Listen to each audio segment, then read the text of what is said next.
বসন্ত উৎসব তো হাতে গোনা আর কয়েকটা দিন মাত্র বাকি।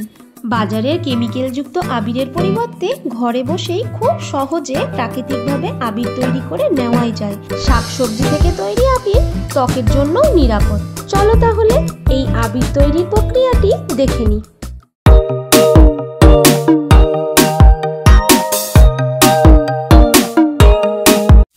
হোলি তো আর বেশি দিন নেই, তাই ভাবলাম আজই আবিরটা বানিয়েই নিই।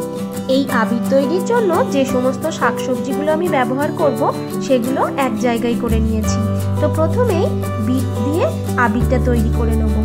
একটা বিট নিয়েছি, তার খোসাটা খুব ভালোভাবে পরিষ্কার করে নিচ্ছি। বিটটা আমি আগেই ধুয়ে রেখেছিলাম। খোসা ছাড়ানোর পর বা কাটার পর ধুলে বিটের রঙটা অনেকটাই বেরিয়ে যায়, সেজন্য বিট ছাড়ানোর আগেই ধুয়ে নিতে হবে। বিটের খোসা ছাড়ানোর পর ছোট ছোট টুকরো করে কেটে নিতে হবে, যাতে ব্লেন্ডারে ব্লেন্ড করতে সুবিধা হয়। এবার এই টুকরোগুলোকে মিক্সির বাটিতে নিয়ে নিচ্ছি ব্লেন্ড করার জন্য। বিটরুটের পেস্ট বানিয়ে নিয়ে চলে এসেছি। এবার এই আবির তৈরির মূল যে উপকরণ সেটা হচ্ছে কর্নফ্লাওয়ার। তোমরা কর্নফ্লাওয়ারের পরিবর্তে অ্যারারুটও ব্যবহার করতে পারো। দেখো, বিটরুটটা কোনো রকম জল ছাড়াই পেস্ট করে নিয়েছি। এবার এটা থেকে ছাঁকনি দিয়ে এর রসটা এই কর্নফ্লাওয়ারের ওপরে নিয়ে নিচ্ছি। খুব বেশি রসটা নিলে হবে না, একদম সামান্য একটু নিতে হবে আর ভালোভাবে এটাকে চটকে চটকে মেখে নিতে হবে। দেখো, বিটরুটের রস দিয়ে কত সুন্দর আবিরের কালারটা এসছে। বিটরুটের যে কালার টকটকে লাল, সেই কালারটা এটাতে আসবে না। প্রত্যেকটা আবিরেরই এইরকম হালকা রঙই আসবে। তবে দেখো, গোলাপি রঙটাও কিন্তু দেখতে দারুণ লাগছে। এবার একটা ছাঁকনি দিয়ে রঙটাকে ছেঁকে নেব। রঙের মধ্যে যে ডেলাগুলো বেঁধে আছে সেগুলো সব মিহি হয়ে যাবে। আর মিহি না হলে কিন্তু আবির একদমই ভালো লাগে না, তাই না বলো? রংটা ভালোভাবে ছাঁকা হয়ে গেছে, দেখো কতটা মিহি হয়ে গেছে। এবার এই রংটাকে একটা বাটির মধ্যে নিয়ে নেব। এবার আরেকটা আবির তৈরি করে নিই চলো। এখানে আমি হাফ কাপেরও কম কর্নফ্লাওয়ার নিয়ে নিলাম। নিয়ে নিচ্ছি 2 টেবিল চামচ মতো হলুদ, আর এর মধ্যে দিলাম সামান্য গোলাপ জল। গোলাপ জলটা দিয়ে হলুদটাকে মেখে নিলাম। এবার এই কর্নফ্লাওয়ারের মধ্যে হলুদ মাখাটা দিয়ে দিলাম। হলুদে যেহেতু একটু কাঁচা গন্ধ থাকে, সেজন্য গোলাপ জলটা ব্যবহার করলে খুব সুন্দর একটা গন্ধ আসে। এবার এই হলুদটাকে কর্নফ্লাওয়ারের সাথে ভালোভাবে মিশিয়ে নিতে হবে। হলুদটা মাখার পর দেখলাম হলুদের পরিমাণটা অনেকটাই কম হয়ে গেছিল, সেজন্য আরও 1 টেবিল চামচ মতো গুঁড়ো হলুদ এর মধ্যে দিয়ে দিলাম। দেখো কত সুন্দর কালারটা এসছে। এবার আবারও এই হলুদ আবিরটাকেও ছাঁকনি দিয়ে ভালোভাবে ছেঁকে নেব মিহি করার জন্য। 2 পুচকিতে খেলা করছে আর একবার করে আমার কাছে দেখতে আসছে আবিরগুলো তৈরি হলো কিনা। আমার বেটু কিন্তু আবির খেলতে খুব ভালোবাসে। হলুদ রঙের আবিরটাও তৈরি হয়ে গেল। এবার এই আবিরটাও একটা ছোট্ট পাত্রের মধ্যে আমি নিয়ে নিলাম।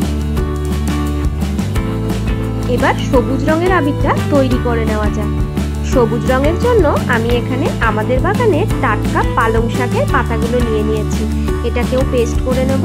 আর নিয়ে নিচ্ছি সামান্য একটু কর্নফ্লাওয়ার। এবার এই কর্নফ্লাওয়ারের মধ্যে পালং শাকের রসটা দিয়ে দিচ্ছি, সামান্য করেই দিয়েছি।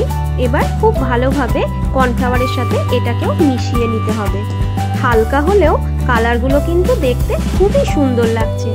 সবুজ রঙের আবিরটাকেও এবার চেলে নেব। তোমাদের যদি এরকম বড় ছাঁকনি না থাকে, তাহলে আটা বা ময়দার চালুনি দিয়েও এটা চেলে নেওয়া যাবে। সবুজ রঙের আবিরটাও তৈরি হয়ে গেছে। এবার এটাকেও একটা ছোট্ট পাত্রের মধ্যে নিয়ে নিলাম।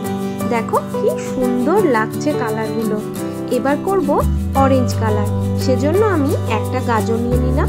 গাজরের খোসাটা ভালোভাবে ছাড়িয়ে নিতে হবে। গাজরটাও কিন্তু আমি আগে থেকে ধুয়ে নিয়েছিলাম। এবার গাজরগুলোকেও টুকরো টুকরো করে কেটে নিচ্ছি। বেটু তো পুরো অধৈর্য হয়ে গেছে যে কখন সব আবিরগুলো তৈরি হবে আর ও কালারগুলো দেখবে। এখানে অরেঞ্জ কালারের জন্য আমি কিছু পলাশ ফুলও নিয়ে নিয়েছি। পলাশ ফুলের এই কালো অংশটা বাদ দিয়ে শুধুমাত্র ফুলগুলো এর মধ্যে নিয়ে নেব। দেখো ঠিক এইরকম ভাবে পলাশ ফুলগুলো ছিঁড়ে নিতে হবে। এবার গাজর আর পলাশ ফুলগুলো মিক্সির বাটিতে নিয়ে নিচ্ছি পেস্ট করার জন্য। যতগুলো শাকসবজি এতক্ষণ পেস্ট বানিয়েছি কোনো রকম জল ছাড়াই কিন্তু পেস্টটা বানিয়েছি। এখানে হাফ কাপেরও কম কর্নফ্লাওয়ার নিয়ে নিলাম আর নিয়ে নিচ্ছি গাজর আর পলাশ ফুলের রস, সামান্য নিতে হবে।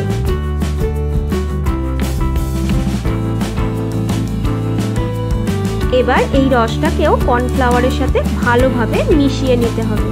মেশানো হয়ে গেছে, এবার এটাকেও ভালোভাবে ছেঁকে নেব।